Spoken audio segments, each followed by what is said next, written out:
আমরা অনেকগুলো আয়তক্ষেত্র নিয়ে কাজ দেখেছি, তাই না? এখন আয়তক্ষেত্রের জাস্ট একটা কর্ণ আর একটা বাহুর দৈর্ঘ্য যদি দেয়া থাকে, তাহলেও আয়তক্ষেত্রটা আমরা চাইলে এঁকে ফেলতে পারি। একটা থিম তোমাদেরকে মনে করিয়ে দেই, সামান্তরিকের যে কর্ণগুলো আছে এই কর্ণগুলো কিন্তু সমান না, মানে সমান হবেই এটার কোনো গ্যারেন্টি নেই। কিন্তু আয়তক্ষেত্রের যে দুইটা কর্ণ আছে এই দুইটা কর্ণ সমান হবেই হবে। এখন এই আইডিয়াটা পাওয়া মানে আয়তের কর্ণ শুধু তুমি একটা যে কর্ণ পাচ্ছ তা না, তুমি দুইটা কর্ণেরই দৈর্ঘ্য সমান মান জেনে যাচ্ছ। ধরো আমার কাছে একটা আয়তক্ষেত্রের বাহু এর সমান করে তুমি এভাবে কেটে নিলা।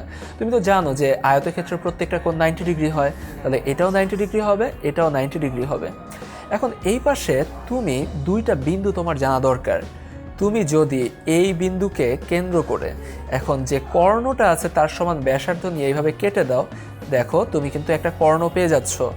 আবার এখান দিয়ে একই সমান ব্যাসার্ধ নিয়ে এই পাশ দিয়ে কেটে দাও, দেখো তুমি আর একটা কর্ণ পেয়ে যাচ্ছ। সাথে সাথে তুমি 4টা বিন্দু পেয়ে যাচ্ছ যেটা দিয়ে তুমি আয়তক্ষেত্র এঁকে ফেলতে পারো। এই আইডিয়াটাই আমরা এখানে কাজ চালাবো। ধরো একটা বাহুর দৈর্ঘ্য দেওয়া আছে এ আর কর্ণ দেওয়া আছে ই। এটা বাহুর দৈর্ঘ্য এ আর কর্ণ ধরো দেয়া আছে ই। এটা এ, এটা ই। তাহলে এখন আমরা যখন প্রথমে আঁকবো যে কোনো একটা রশ্মি নিব, লম্বা রশ্মি।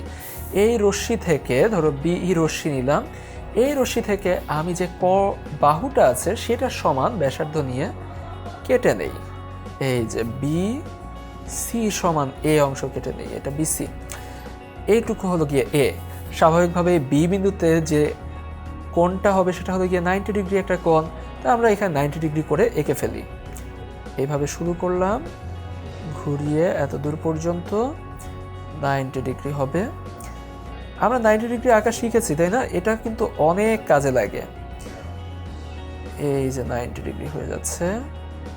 এখন যদি তুমি জাস্ট এই দুইটা বিন্দু যুক্ত করে দাও সঠিকভাবে অঙ্কন করে, তাহলে দেখবা যে একটা 90 ডিগ্রি কোণ হয়ে গেছে, যেটা তোমার আয়তক্ষেত্রের কার্যকর হবে। এখন তারপরে এই যে সি বিন্দুটা আছে, এখান থেকে তুমি কর্ণের সমান ব্যাসার্ধ নাও। কর্ণটা ব্যাপক লম্বা, সেটার সমান ব্যাসার্ধ নিলা, নিয়ে একটা বৃত্তচাপ এঁকে ফেললা। ধরো এই যে বৃত্তচাপ, এটা আরো বর্ধিত করতে হবে। তুমি একটা বিন্দু কিন্তু পেয়ে গেছো অলরেডি, তাহলে এই যে এটা সেই বিন্দু। এখন এটা তুমি অলরেডি একটা বিন্দু পেয়ে গেছো না, তোমার চাইলে এখানে লম্ব আর আঁকার দরকার নেই।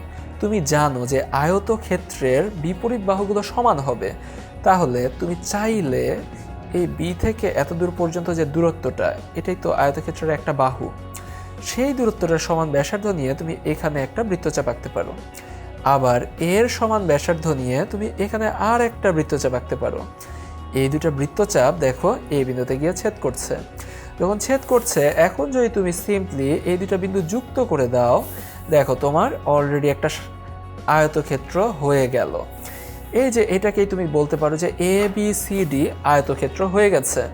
আমরা কি করেছি দেখো, এখানে একটা কর্ণ ইউজ করেছি।